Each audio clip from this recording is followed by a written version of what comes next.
Good morning! Happy Sunday! Ako mo kanyayon, kas lang ngayon nag-short dating a week. Kas lang naramid ko lang jay weekend video tayo di kalman. Agaramid tayo manan. Anyway, I hope you had a blessed week enjoying God's favor. Amen. Ito yung week we learned in chapter 5, Ephesians chapter 5:31. Dito tinaadal tayo. For this reason, a man will leave his father and his mother and be united to his wife. Ni Paul, i-quote niya Genesis chapter 2 verse 24. Okay. And naadal tayo when Jesus Christ left the Father to be with us, His bride. Tata tayo nga church, we are the bride of Christ. Tata tayo nga saints. No? We are the bride of Christ. And He has returned to the Father and someday ang subli isuna to be with us and take us back to the Father. Okay, so our prayer nga naadal tayo, isang Aramaic na phrase, Maranatha. Come, Lord Jesus. Wow. Anyway, so I believe nga maawatan tayo the Jewish marital custom at the time, okay, of Jesus. Mas lalo tayo nga maawatan ti scripture. For example, okay, the word the betrothal, okay, the coming together of wife and husband. Tiawag tayo ta engagement. Okay? Nung iditsyempo ni Jesus Christ, nung nag-engage dan, betrothed dan, they are equivalent to husband and wife. Okay? In the eyes of the society, they are now husband and wife. Malagip yung storya ni Joseph kini Mary. Okay. Handa pa yung ka nagkuyog. Di ba? Handa pa yung nagdin na. Yet, they were considered husband and wife. Joseph was considering to divorce Mary. Pero yung divorce na yung wife. Right? So, no betrothed ka, ada ti relasyon yun, you are husband and wife. Okay. Nyati mangyari nga next. Dito yung lalaki, the husband goes back to the father's house, agaramid ti pagyanan da nga asawa. He will build a house for them. Tapos, ti mangibaga, nukat nung ready nga agsubli di lalaki to return for his bride, di tatang. Ibag di tatang, okay, seems like your house is ready, okay, sublikan. Okay. In the meantime, dito yung babae, walpas di betrothal, agredi ni sunan. Simpaan na di nails na, buhok na, makeup, shampoo, simpaan na di bagbaginat, manay sunan di dress na, something like that. Okay, ag-prepare sunan. Day one, every day ready sunan. Imagine with me, every day agdi ko si sunan, ready sunan, agumura lang sunan, ti pagsubli di groom. Okay?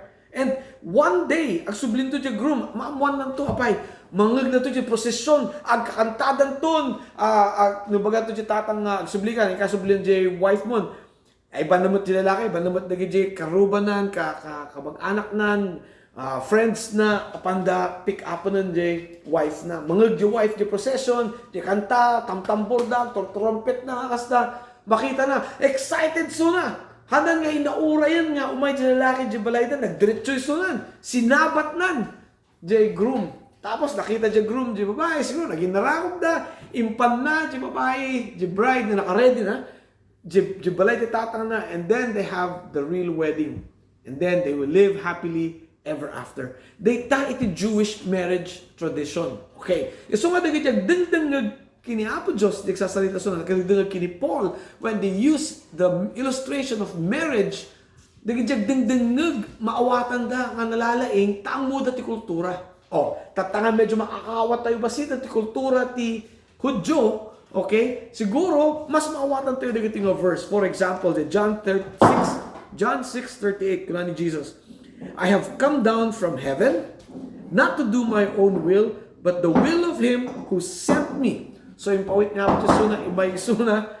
Okay, just like verse 31, man leaves his father and his mother to be with his wife, they will become one flesh. Okay, tata.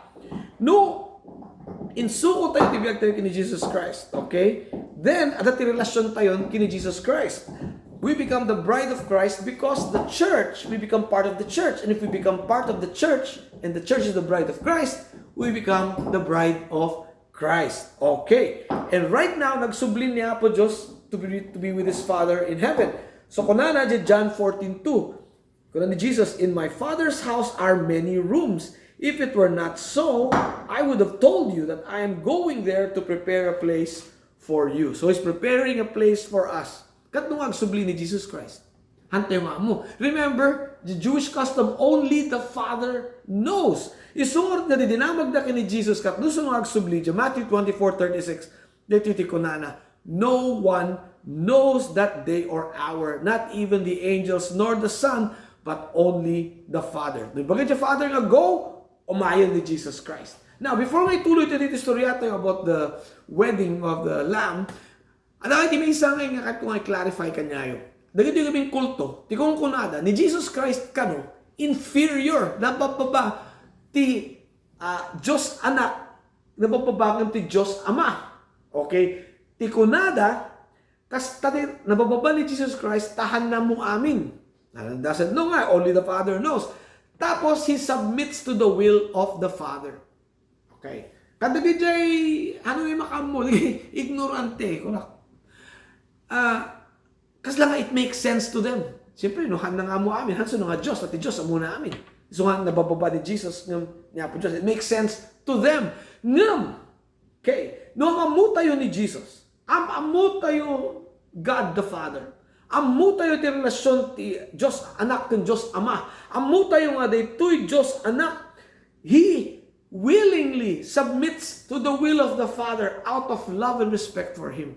And He willingly submits to the will of the Father no katnuso na agsubli. If we understand that this is not about not knowing, but this is about respect and love of God the Son for God the Father and God the Father for God the Son. No, mu tayo dayta. Then mawatan tayo nga ni Apo Diyos, Jesus Christ, ni God the Son, God the Father, God the Son, and God the Holy Spirit, may salang data. They are co-equal, co-eternal. Okay.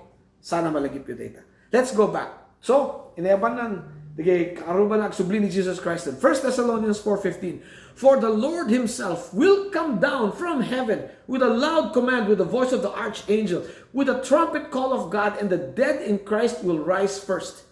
After that, we who are still alive and are left will be caught up together with them in the clouds to meet the Lord in the air, and so we will be with the Lord forever. Wow! Sinapat tayo kinapo Diyos. Dita, ti awag tayo nga Kristiyano, rapture of the saints. It's from a Latin word, rapture, meaning to be snatched up, to be caught up. Slaguyuda na tayo to meet our Lord in the air. Wow! Data, once ka nangyari diyan, ipanatayo kinapo Diyos, it will be the marriage of the Lamb. Kuna na dyan, Revelation 19:7-9, let us rejoice and be glad and give Him glory, for the wedding of the Lamb has come, and His bride has made herself ready. Fine linen, bright and clean, was given her to wear. Nung naisuko yun itibiyagyo kini Jesus Christ, then dito yung promise, dito yung kari, is for you and me. Because we are the bride of Christ. Idi, insuko tayo tibiyag tayo kini Jesus Christ. Inawat tayo iti forgiveness. Inawat tayo, nawat tayo iti cleansing. So nadalos tayo. Malagip yun early party, Ephesians chapter 5, the role of the husband is to present his wife radiant, without blemish or stain to the Father. Dito ti role ni Jesus Christ para kanya tayo. To bring us to the Father without blemish or stain. So nga we are bright, clean, and given fine linen, bright and clean. Wow. It will be a glad and glorious day, a glorious reunion. So kati prayer tayo talaga, Maranatha, come Lord Jesus. I don't know about you, siya excited ako. Excited ako for the return of my Lord. Okay? Now, baka damat ka niya itagdingdingag nga hanapin na isuko tibiyag na kini Jesus Christ. Or baka tatamang muyo nga ang pinisuko tibiyag na kini Jesus Christ. Baka muyo. Ano, kaya na pala nga buyaan ito nga video. Adapay pag-asa.